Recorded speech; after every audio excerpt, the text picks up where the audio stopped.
इस 6 ईयर में सबसे पहले निकालते हैं हम नंबर ऑफ लीप ईयर कितना है, तो 4 से डिवाइड करते हैं।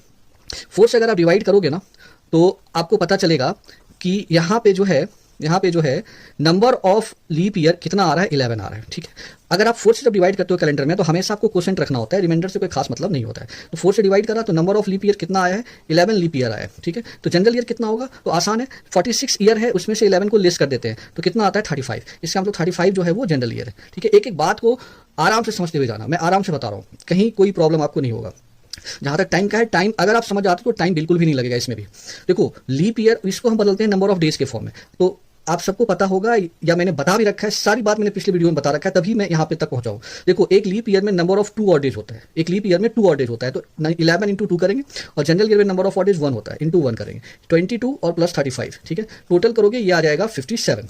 ठीक है, अब 57 तो नंबर ऑफ ऑड डेज नहीं होता है कैलेंडर में। क्यों, कैलेंडर में अगर हम एक सप्ताह की बात करें तो 7 ही दिन होता है, तो उससे कम होगा तो इसको 7 से हम डिवाइड करेंगे, तो 7 से डिवाइड करोगे 56 हो जाएगा। ठीक है, तो यहाँ पे कितना आ रहा है ऑडेज 1, यहाँ पे जो ऑडेज आ रहा है 1, मतलब रिमाइंडर जो है वही ऑडेज हो गया, तो 46 ईयर में नंबर ऑफ ऑडेज कितना आ गया, 1 आ गया। ठीक है, अब फाइनली हम सबको ऐड कर लेते हैं, तो जब आप सबको ऐड करोगे तो यहाँ पे 2 आ रहा है, करेक्ट।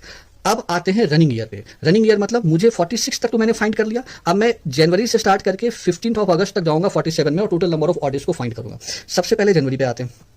देखो जनवरी जो होता है वो कितने दिनों का, 31 दिनों का होता है। अब उसमें हम 7 का भाग कर देते हैं तो कितना बच जाता है, 3 रिमाइंडर बचता है, मतलब ऑडेज 3 हो गया।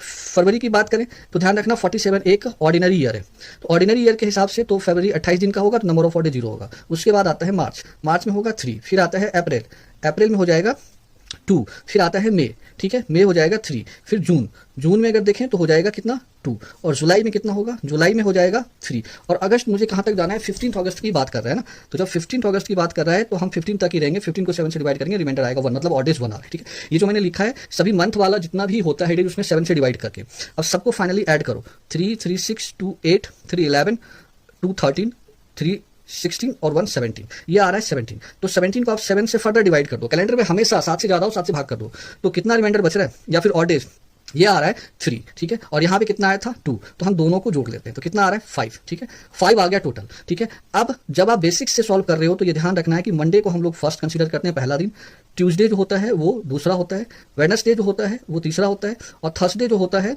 वो चौथा होता है, और फ्राइडे जो होता है 5वां। ऐसे करके आगे बढ़ेंगे तो 5 का मतलब फ्राइडे, इसका मतलब 15 अगस्त 1947 जो था वो फ्राइडे था। ठीक है, तो मैं उम्मीद करता हूँ कि ये वाला चीजें आपको समझ में आ गया होगा।